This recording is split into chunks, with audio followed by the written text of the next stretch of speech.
Hey there, it's Board Game Dave. Have you been looking for a board game that combines units on a map, skirmish-style combat with tableau and engine building? Do you wish that developing your kingdom was a bit more like a real-time strategy game where upgrades and new buildings take actual time to construct? Do you wish the workers in your games could upgrade and become more efficient and specialized? Do you wish there was more graphic novel-type art in your board games? If any of that sounded appealing to you, Furtherance by Flannel Games might be the next game for you. Chances are you've never heard of Furtherance, but most likely you've played a game that I've never heard of before. Let me know the most obscure game you've played that you're sure I've never heard of in the comments down below. Anyway, Furtherance was designed by my friend Brent Keith, who I met back in 2019, right about the time when this game was being fulfilled on Kickstarter, ahead of schedule, by the way, which, if you know anything about Kickstarter, is basically a Herculean feat. Brent is a software and cybersecurity engineer who is also passionate about playing and designing board games. This was his first major design, and it exceeded its funding goal by 25% on Kickstarter. When I first started this YouTube channel, Brent immediately reached out to me and offered me a review copy of Furtherance, which I gladly accepted.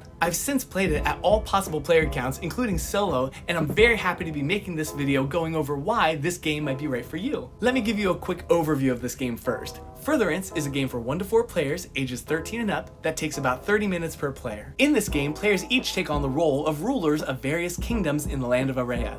Throughout the course of the game, you'll be constructing buildings, fortifying your defenses, upgrading your workers, recruiting and commanding your troops, and attacking your opponents, all in an attempt to reach just 6 victory points. As soon as any player gets those 6 points, or if they're the only player remaining, they win. On a player's turn, they first use their worker, and later in the game, workers, to mine, buy items from the market, start a building, continue construction on a building, recruit a unit, research new cards, or upgrade themselves into more specialized workers. After those actions are completed, each of that player's units can move up to 2 spaces and then attack adjacent units or castles up to 2 times each. Play proceeds clockwise until one of the endgame conditions are met. So why might you like this game? Well, first, the game offers a unique blend of game mechanisms. You're building up a tableau of building cards and items for future use, which in turn are fueling your income and efficiency engines. There's the tactical combat happening out on the map, and there's also a tower defense sort of feeling as you fend off enemy units using your catapults and guard towers, especially in the solo mode. Second, there's this wonderful concept of long-term building. When you first buy a building card, it doesn't immediately come into play in your kingdom. You have to spend several turns developing the building first, and that's represented by your workers spending their actions removing those hammer tokens from the card. I'm not sure I've played a game that has that mechanism in it, and it reminds me of the Age of Empires games where you have to invest not only workers and resources, but also time to construct the more powerful buildings. Third, player interaction. If you're tired of those multiplayer solitaire Euro games where everyone's just looking down at their board for 2 hours, this is definitely not that. You need to always be watching what other players are doing, not only with their units on the board, but what buildings and items they've got in their kingdom. Remember, the game ends as soon as a player reaches 6 points, so you've got to stay on your toes to make sure a player doesn't pull off an incredible 4-point turn to snag the victory. Fourth, the art style. Now, I'm not an expert in skirmish style, units on a map type games,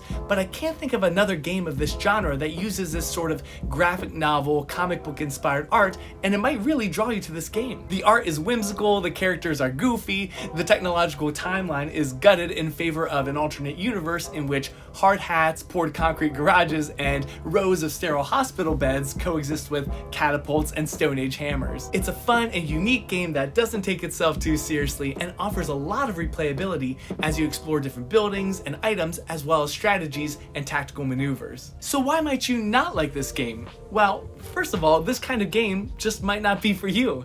To be honest, I'm not typically one for skirmish style combat games, so it's not my preferred type of game. If you're not a fan of direct confrontation in games, or player elimination, or negotiation around the table as players gang up against the player who's in the lead, some of those elements might rub you the wrong way. Second, there are very few ways to score points, and those points themselves are pretty hard to come by. All the cards that will score you points are listed at the front of the rulebook, and the only other way to gain points is to eliminate another player, which scores you 2 points. The City Hall building, for example, will score you 2 points, but first you need to buy the card for 8 gold, and then spend 6 actions, or use other abilities, to remove the 6 hammer tokens on the card. Although there are ostensibly multiple paths to victory, it still feels very limiting when scoring points is such a rare occurrence in the game. Third, the game can seem to drag on sometimes. It's not an especially long game, but you can play the game for an hour without a single player scoring a point, And the first half of the game is typically a slow crawl of mining to get money, using that money to get buildings, then using your actions to remove hammers from those buildings. Remember, you only start the game with one worker, so you can only do one action per turn, which feels a bit sluggish.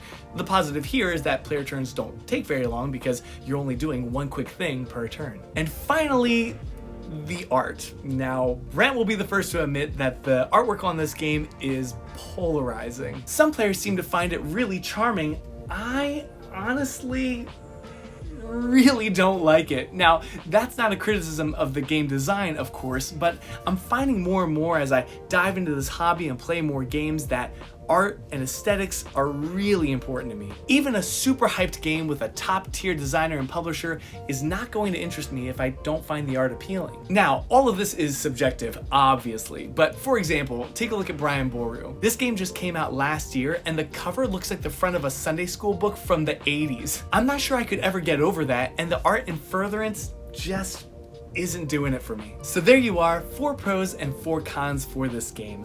Obviously, I am biased to some extent because I'm friends with the designer, but I hope you'll take both my praise and my critiques with a grain of salt, keeping in mind that every reviewer has their own idiosyncrasies and personal preferences. And even though this game isn't necessarily right for me, nothing would make me more happy than for you to go out and get your own copy of Furtherance if it seems like a game for you. It's available on Amazon right now for $39.99, and don't forget to check out flannelgames.com to find out about Brent's upcoming game, Paper Company. And in the meantime, have a wonderful week, take care, and happy gaming. Bye. What's this? It's an art project. Okay, I like it. Picasso. I don't know about this haircut. Heard of Furtherance, but most likely... Oh no! Dang it!